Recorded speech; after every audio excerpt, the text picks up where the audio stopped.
तौरात पढ़ने से रोक दिया तो हमारे उलमा अव्वाम से कहते हैं कि उनके इज्तिमा में ना जाओ। तो इसी बुनियाद पर होता कि भाई वहाँ जाओगे तो गलत भी बातें सुनेंगे, उसको भी सही समझ के तुम सही मान के आ जाओगे। नतीजा ये होगा कि तुम्हें समझ में भी नहीं आएगा कि साहब कहाँ हमारा अकीदा बदल गया। अब कुछ लोग होशियारी बताते हैं, इसमें ज़्यादा अक्लमंद समझते हो, कहते हैं नहीं साहब अल्लाह ने हमको अक्ल सलीम दिया, अल्लाह ने हमको अकल दिया, हम समझ लेते हैं क्या गलत है क्या सही है। अरे भाई जब आप इतने पढ़े लिखे इतने काबिल है कि आप गलत और बातिल में फ़र्क कर सकते हैं तो फिर आपको तो वैसे भी उनकी तकरीर सुनने की ज़रूरत ही नहीं है, आप तो खुद ही अपने आप में बहुत बड़े अल्लाह। एक मरतबा हज़रत उमर रज़ियल्लाहु ताला अन्हु तौरात पढ़ रहे थे तो रसूलुल्लाह तशरीफ़ लाए तो हज़रत उमर ने ख्याल किया कि हुजूर मुझे तौरात पढ़ते हुए देखेंगे तो और खुश होंगे, तो उन्होंने आवाज़ को बुलंद किया और तौरात को बुलंद आवाज़ से पढ़ने लगे। सरकार के चेहरे पे नागवारी के असरात आए हुए। सैयदना अबू बकर सिद्दीक भी साथ में थे रसूलुल्लाह के, तो अबू बकर सिद्दीक हुजूर सल्लल्लाहु अलैहि वसल्लम के मिजाज शनास थे, हुजूर की मिजाज को बहुत अच्छे से पहचानते थे, क्योंकि आप उनके बहुत रफ़ीक़ गार भी कहा गया है, आपके रफ़ीक थे ख़ास, हुजूर के इशारों को जान लिया करते थे। तो हुजूर के चेहरे की नागवारी को भाप लिया कि हुजूर को उमर का तौरात पढ़ना पसंद नहीं है। तो हज़रत अबू बकर सिद्दीक ने हज़रत उमर को कोदी से इशारा किया और कहा कि उमर खामोश हो जाओ, देखते नहीं कि रसूलुल्लाह के चेहरे पर कैसे असरात है। तो हज़रत उमर ने देखा तो महसूस हो गया कि रसूलुल्लाह नाराज़ से है। तो अर्ज़ किया या रसूलुल्लाह मैं तौरात ही तो पढ़ रहा हूँ, मतलब ये भी तो एक आसमानी ही किताब है। अल्लाह के नबी ने फरमाया कि क्या तुम्हारे लिए अल्लाह का रसूल और अल्लाह का कुरान काफ़ी नहीं है? क्या बात है, वाह सुभान अल्लाह। और तौरात तुम पढ़ते हो जबकि अल्लाह का रसूल तुम्हारे बीच मौजूद है। मुझे बताइए तौरात आसमानी किताब थी कि नहीं थी? थी, मगर आसमानी किताब से पढ़ने से क्यों रोक रहे? दर हकीकत उसका सबब ये था कि तौरात में कुछ तहरीफ कर दी गई है, गलत मिला दिया गया है और ये सबको नहीं पता कि उसमें क्या सही है और क्या गलत है। तो आदमी इसको किताब समझ के, अच्छी किताब समझ के पढ़ेगा, गलत को भी अच्छा समझेगा। तो उस चीज़ को देखना ही नहीं, उस चीज़ को पढ़ना ही नहीं जहाँ पर गलत और सही दोनों खलत मलत हो। इससे हमें यह पता चला कि ऐसी चीज़ों से तौरात पढ़ने से रोक दिया तो हमारे उलमा अव्वाम से कहते हैं कि उनके इज्तिमा में ना जाओ। तो इसी बुनियाद पर होता कि भाई वहाँ जाओगे तो गलत भी बातें सुनेंगे, उसको भी सही समझ के तुम सही मान के आ जाओगे। नतीजा ये होगा कि तुम्हें समझ में भी नहीं आएगा कि साहब कहाँ हमारा अकीदा बदल गया। अब कुछ लोग होशियारी बताते हैं, इसमें ज़्यादा अक्लमंद समझते हो, कहते नहीं साहब अल्लाह ने हमको अक्ल सलीम दिया, अल्लाह ने हमको अकल दिया, हम समझ लेते हैं क्या गलत है क्या सही है। अरे भाई जब आप इतने पढ़े लिखे इतने काबिल है कि आप गलत और बातिल में फ़र्क कर सकते हैं तो फिर आपको तो वैसे भी उनकी तकरीर सुनने की ज़रूरत ही नहीं है, आप तो खुद ही अपने आप में बहुत बड़े अल्लामा हो गए, तो आपको फिर क्या सुनने जा रहे हैं आप? तो बातिल से बचना चाहिए और इन लोगों पर, इन जमातों पर हमारा जो इख्तलाफ है वो कोई फ़ुरूई मसाइल को लेकर नहीं है, अकायद को लेकर है। इनके अक़ीदे गुस्ताखाना है, इनके बुज़ुर्गों ने जो किताबें लिखी उसमें गुस्ताखियाँ लिखी, जिसकी बुनियाद पर हमारे उलमा ने इन पर कुफ्र के फतवे सादिर किए। और इब्तिदा में ही मैंने हदीस बयान कर दी थी, अगर उस हदीस पर ही आप थोड़ा सा गौर कर ले कि हुज़ूर ने कहा 72 फ़िरके जहन्नम में जाएंगे, एक जन्नती होगा।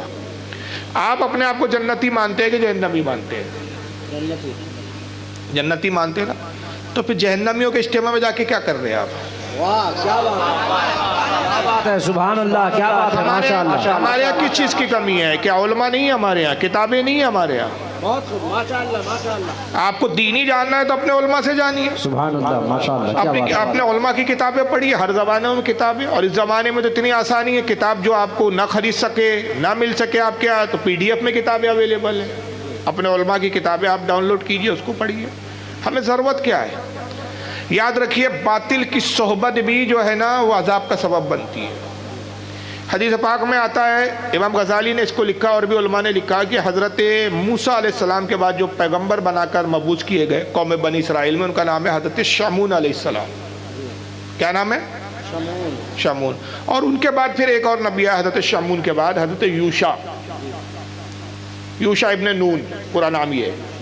6 लाख आबादी की तरफ ये भेजे गए। उस ज़माने में कैसा होता था, जो अम्बिया आते थे और रसूल जो होता था 4 रसूल है सिर्फ, बाकी नबी 1,24,000 कम व बेश है। अलग अलग खित्तों के लिए अलग अलग नबी भेजे जाते थे। एक शहर में एक नबी होता था, या एक मुल्क में एक नबी होता था, दूसरे मुल्क का दूसरा नबी, ऐसा होता था। تو ان کو جس قوم کی طرف نبی بنا کر بھیجا گیا حضرت یوشع علیہ السلام کو، اس کی آبادی 6 لاکھ کی تھی۔ یہ گئے تبلیغ کی، 3 لاکھ لوگ حضرت یوشع پر ایمان لے آئے۔ 3 لاکھ لوگوں نے ایمان نہیں لایا، آدھی کی قوم ایمان لائی، آدھی ایمان نہیں لائی۔ یوشع علیہ السلام نے بہت سمجھایا، تھک گئے۔ اللہ سے دعا کی، مولا اس قوم کو ہلاک کر دے، اب یہ ہدایت نہیں پانے والے۔ اللہ نے فرمایا یوشع تم تنہا نکلو، پوری قوم پر عذاب بھیج رہا ہو۔ یوشع علیہ السلام بڑے حیران ہو گئے، سجدے میں گرے، رونے لگے، مولا میں نے تو گناہ گاروں کے لیے، نافرمانوں کے لیے عذاب بلایا ہے، اس میں تو 3 لاکھ وہ ہے جو تجھ پر ایمان لاتے ہیں، تیری عبادت کرتے ہیں، موسیٰ کی کتاب توریت پڑھتے ہیں، موسیٰ کو رسول جانتے ہیں، مجھے نبی سمجھتے ہیں، ان 3 لاکھ کو کیوں ہلاک فرما رہے ہیں؟ اللہ نے فرمایا یوشع پوری 6 لاکھ پر عذاب آئے گا، پوری قوم پہ صرف تو تنہا بچیں گا، اور پوری قوم پہ عذاب بھیجنے کا سبب یہ ہے کہ یہ مجھ پر ایمان تو لاتے ہیں لیکن میرے دشمنوں سے دوستیاں کرتے ہیں، ان سے تعلقات رکھتے ہیں۔ اللہ اکبر، اللہ اکبر۔ پوری قوم پر عذاب آیا، 6 لاکھ کی 6 لاکھ تباہ ہو گئی۔ اور اسی کو قرآن عظیم نے بیان کیا ہے سورہ مجادلہ، قرآن کی سورہ مجادلہ، آخری آیت جہاں سورہ مجادلہ ختم ہو جاتی ہے۔ خالق کائنات ارشاد فرماتا ہے لا تجدوا قوما یؤمنون باللہ والیوم الآخر یوادون من حاد اللہ ورسولہ۔ اے محبوب تو نہیں پائیں گا اس قوم کو جو دعویٰ تو کرتی ہے کہ ایمان لائے اللہ اور آخرت پر، اور دوستی کرتے اللہ رسول کے دشمنوں سے۔ اللہ فرماتا ہے کہ اے میرے محبوب تو اس قوم کو مسلمان نہیں پائیں گا، وہ مومن نہیں ہوں گے، وہ ایمان والے نہیں ہوں گے کہ صرف دعوت تو ہے، اللہ پہ ایمان ہے، آخرت پر ایمان ہے، رسولوں پر ایمان ہے، مگر کرتے کیا ہے؟ ایمان کے دعوے کے ساتھ دوستی کس سے کرتے ہیں؟ اللہ رسول کے دشمنوں سے، گستاخوں سے۔ وہ مومن نہیں ہوں گے۔ وَلَوْ كَانُوا آبَاءَهُمْ أَوْ أَبْنَاءَهُمْ أَوْ إِخْوَانَهُمْ أَوْ عَشِيرَتَهُمْ، وہ دشمنان اللہ رسول اگرچہ ان کے باپ ہو، ان کے بیٹے ہو، ان کے بھائی ہو، ان کے کتنے ہی عزیز ترین رشتہ دار ہو، اگر وہ رشتہ داریوں کو نبھائیں گے تو اللہ فرماتا ہے وہ مومن نہیں ہوں گے۔ ایمان رشتہ داری کی بنیاد پر نہیں ہے، ایمان کا تعلق رسول اور اللہ کے محبت سے ہے۔ یہ قرآن میں سورہ مجادلہ میں، حدیث نہیں ہے کہ آپ ضعیف بول کے اس کو ٹال دو، مولوی کا قول بول کے چھوڑ دو کہ بریلیوں کی باتیں ہیں، یہ قرآن ہے۔ مولوی صاحبان وہی سناتے ہیں، دیوبندی وہابی ایسی باطل حدیثیں سناتے ہیں، یا تو ایک تو حدیثیں صحیح نہیں ہوتی اور دھوکہ دیتے ہیں، وہ طارق جمیل جیسے آتے ہیں خبیث، ہمارے نبی کا اخلاق، ایک بڑھیا کچرا ڈال دیتی تھی میرے نبی پر، آقا صلی اللہ علیہ وسلم صبر کرتے تھے۔ میرے بھائیو کدھر جا رہے ہو؟ امت بن کے رہو، مطلب گوبر سب ملا کے کھا جاؤ، حلوہ سمجھ لو سب کو، گوبر سب ملا لو، سب گوبر میں حلوہ، سب حلوہ بھی تو گوبر جیسا دکھتا ہے، ارے گوبر ہے، حلوہ ہے بھائی۔ ایک ڈرام شربت بنا اور ایک ڈرام شربت میں 1 قطرہ پیشاب کا گر جائے، پیوں گے؟ بولیے بھائی، 1 قطرہ تو ہے یار، سارے پاکیزہ شربت کے پانی نے 1 قطرے کو پاک کر دیا۔ گندگی اور غلاظت وہ ہوتی ہے کہ وہ 1 قطرہ بھی ہو تو کئی قطرے مل کر اس کو، لاکھوں قطرے مل کر اس کو پاک نہیں کر سکتے، لیکن 1 گندا قطرہ لاکھوں کو ناپاک کر دیتا ہے۔ یہ اصول ہے۔ آپ اس شربت کو نہیں پیتے کہ وہ جس میں 1 قطرہ گر جائے پیشاب کا۔ تو پھر یہاں اگر باطل ہے تو ان سے کیسا؟ نہیں، وہ ایک کام کرو، ان کا باطل کو مت دیکھو یار، ان کی اچھائی دیکھو۔ اچھا، آپ اتنے عقل مند ہیں کہ آپ یہ فرق کر سکتے کہ یہ صحیح بولا اور یہ غلط بولا؟ جب اتنے عقل مند ہو تو آپ کو تو اجتماع میں جانے کی ویسی بھی ضرورت نہیں ہے، پھر آپ تو خود فیصلہ کر سکتے ہو۔ تو طارق جمیل سناتا ہے وہ کچرا ڈال دیتی تھی، پھر بیمار ہو گئی وہ بڑھیا، تو حضور صلی اللہ علیہ وسلم نے اس کو دیکھا نہیں، بھائی کچرا نہیں آیا، 1 دن ہو گیا، 2 دن ہو گیا، 3، بہت وہابی سناتے اس کو۔ اور اس پر میری ایک تقریر ہے کہ شدت کس پر، محبت کس سے، اس کا عنوان یہ یو پی کی ایک تقریر ہے، بہت مشہور تقریر ہے، نیٹ پہ سنیے گا اس کو۔ میں نے 6 روایتیں ان کی سنائی جو دیوبندی سناتے، اور 6 روایتیں صحیح بخاری سے سنائی تھی، اور اس کا تقابل کیا ہے۔ اب تھوڑا سا میں 2-3 باتیں اس میں سے سنا دیتا ہوں، کام کیا آپ کے۔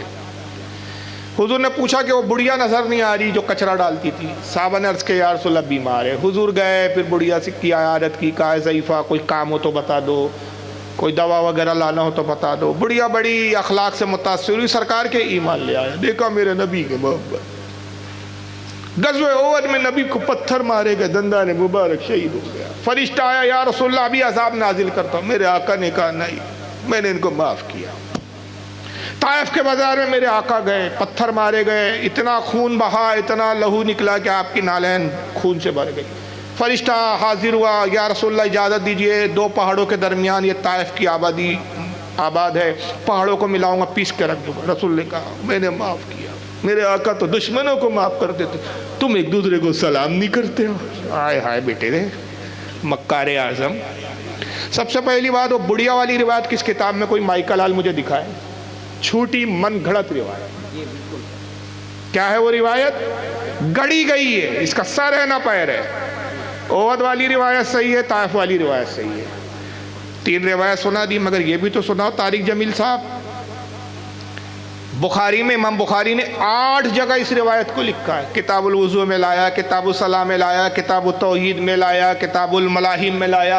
पता नहीं इमाम बुखारी कितने कट्टर बरेली बनकर लिख रहे थे उस वक्त। 8 जगह, अरे एक ही रिवायत को सही बुखारी में 1 जगह ला दिया, 2 जगह ला दिया, बार बार रिवायत क्यों ला रहे? बताना चाह रहे हैं कि जिस कट्टरता को तुम बरेलियत कहते हो, सबसे पहला बरेली तो मैं हूँ, उस माने के एतबार से। 8 जगह